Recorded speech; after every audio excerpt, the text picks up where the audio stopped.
Hello viewers, in today's lecture we will discuss about the population and issues of aged population.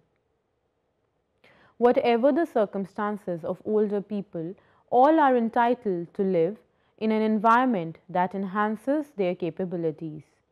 Today, for the first time in history, most people can expect to live into their 60s and beyond. These changes are dramatic. These extra years of life and demographic shifts have profound implications for each of us as well as for the societies we live in. The concept of aging. Population aging refers to shifts in the age distribution of the population in which the relative share of persons at older age increases and the share at younger age decreases.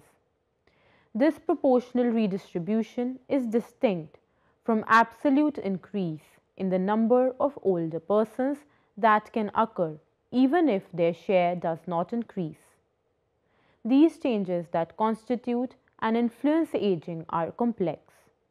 At a biological level, aging is associated with the gradual accumulation of a wide variety of molecular and cellular damage.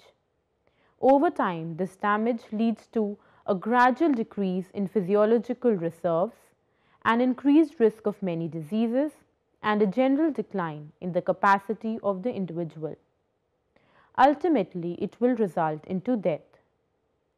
Beyond these biological losses, older age frequently involves other significant changes. These include the shifts in roles and social positions and the need to deal with loss of close relationships.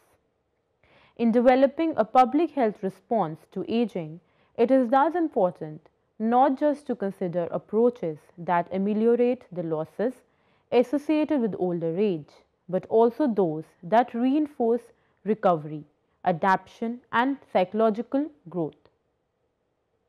The table shows the trends in the percentage of population 60 years and older from 1950 to 2000 across world and different regions. For world, this percentage increased from 8 to 10% across this period. This percentage also increased for less developed regions from 6.4 to 7.7%.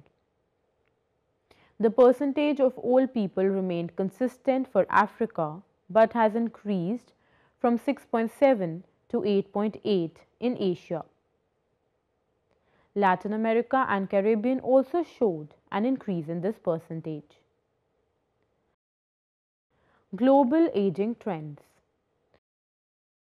The number of older persons has tripled over the last 50 years and will more than triple again over the next 50 years.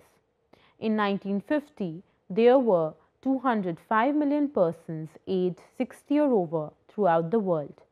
At that time, only 3 countries had more than 10 million people who were 60 or older, that is China 42 million, India 20 million and United States of America 20 million. 50 years later, the number of persons aged 60 or over increased about 3 times to 606 million. In 2000, the number of countries with more than 10 million people aged 60 or over increased to 12, including 5 with more than 20 million older people. Over the first half of the current century, the global population 60 or over is projected to expand by more than 3 times to reach nearly 2 billion in 2050. The older population is growing faster than the total population in practically all regions of the world, and the differences in growth rates are increasing. More developed regions have relatively high proportions of older persons. The more developed countries are in general in a more advanced stage of demographic transition. The proportions of older persons there are projected to remain significantly higher than the proportions in the less developed regions. Although the regional differences in the percentage of older people are expected to decrease over the next 50 years, the difference will remain large through mid-century. By 2050, 1 in every 3 persons living in more developed regions is likely to be 60 or older, and about 1 in every 4 is projected to be 65 or older. In less developed regions, nearly 1 in every 5 is projected to be over 60, while 1 in every 7 is projected to be over 65. In the less developed regions, the population age 60 or over increased at the rate of 3.7% annually in the period 2010 to 2015 and is projected to increase by 2.9% annually before 2050 and 0.9% annually between 2050 and 2100. Its numbers is expected to rise from 554 million in 2013 to 1.6 billion in 2050. By 2050, their proportion of older persons is projected to reach 19%. After 2050, population aging in less developed regions will continue but at a slower pace.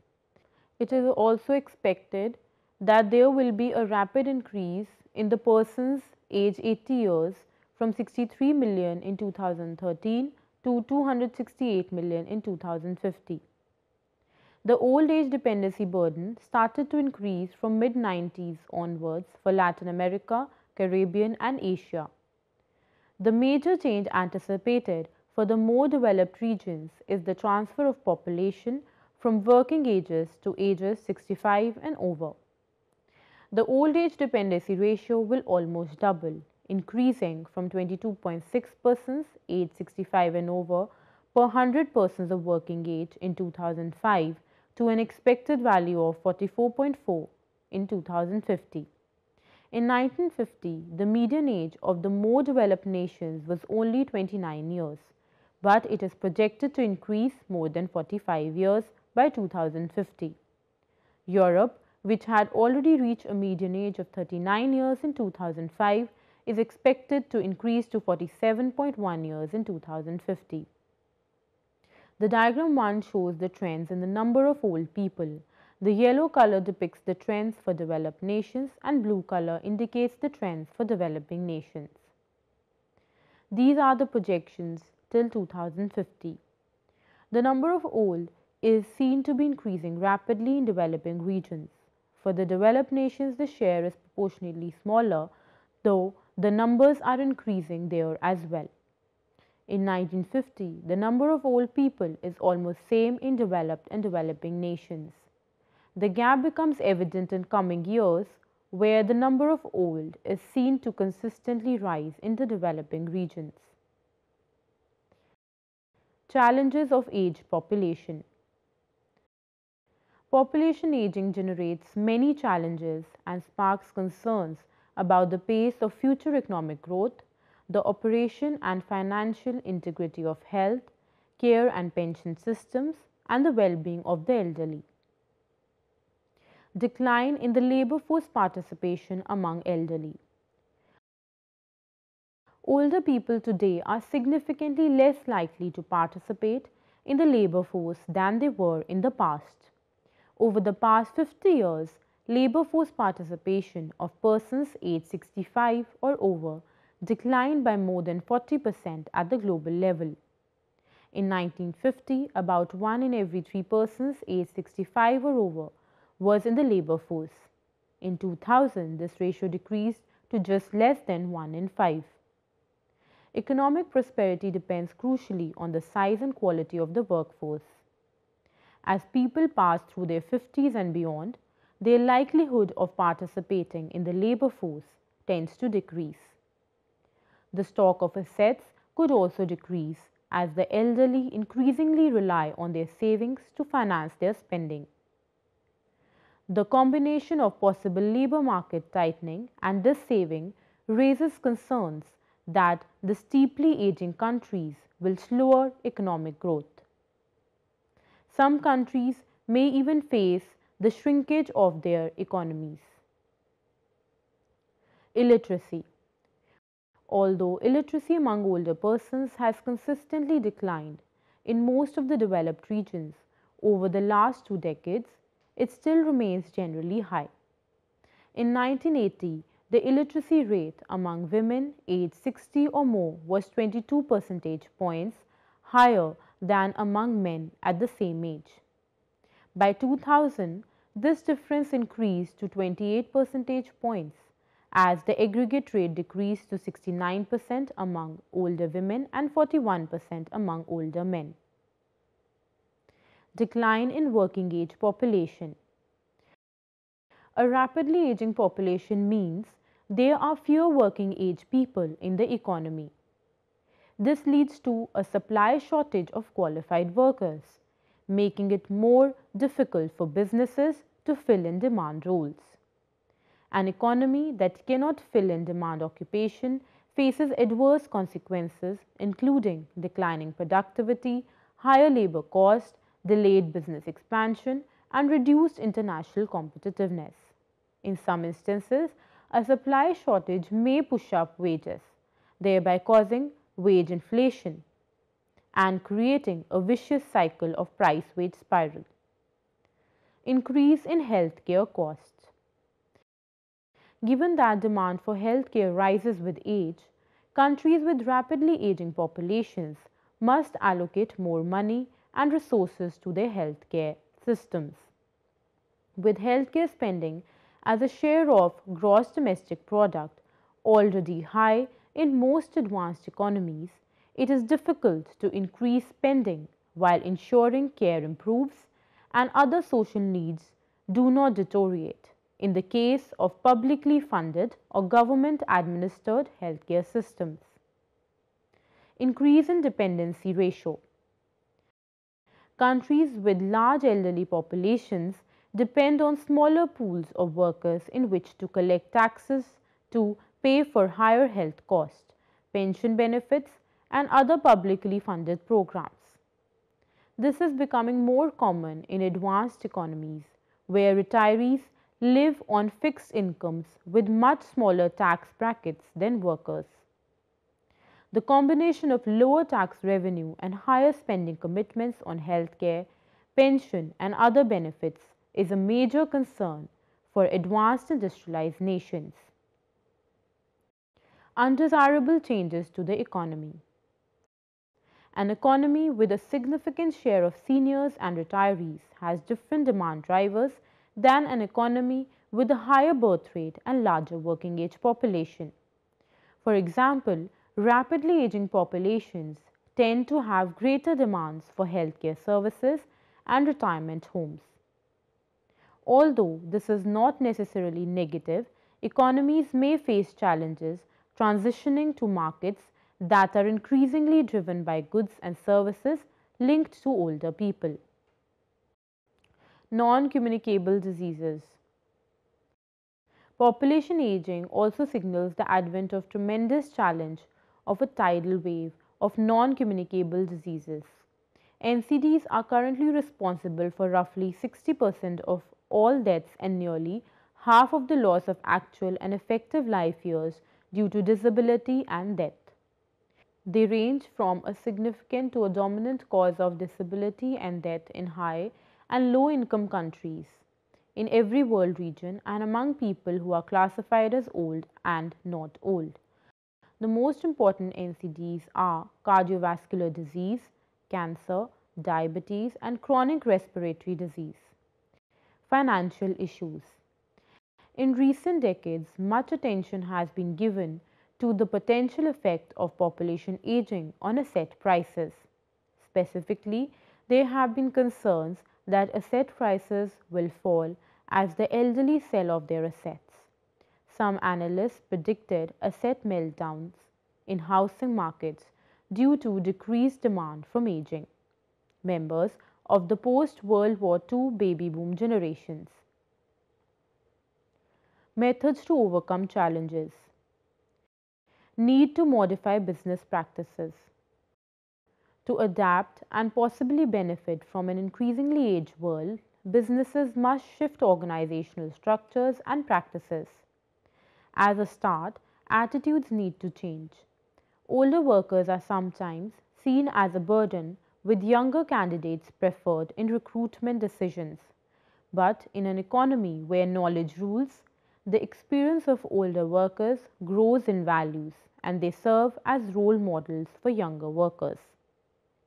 Stretching the workforce and working hours. Policymakers have to focus on raising the participation rates of women and older people. The instruments to achieve a higher participation rate of the young seniors are manifold. Among them, the most important are to correct the inducement of early payments, extensive job dismissal protection, as well as seniority principles. In addition, implementing new child minding arrangements must raise the participation rate for women, and working times could also be increased. Fewer workers have to work more hours in order to compensate for the negative demographic effect and potential growth. This implies, among other things, a higher share of women in the workplace or greater numbers in part-time jobs switching over to full-time positions.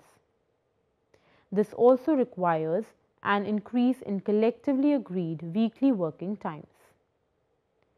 Migration will help but will not reverse the shift.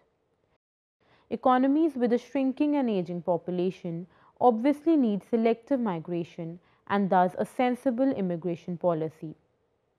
Immigration cannot reverse the unfavorable demographic shift, at least not within reasonable socially acceptable parameters. Immigration can, however, help to slow down the process of aging and shrinking of the population and mitigate its negative economic consequences. The younger, more flexible and better qualified the immigrants, the more favorable the outcome would be. Migration policy should not stop at identifying suitable immigrants, but should also help them integrate well into society. It is of great importance for the host countries to promote harmonious relations, making up for a decrease in quantity by an increase in quality. The economic success of a country and the creativity and productivity of its citizens are only partly a question of population size and age.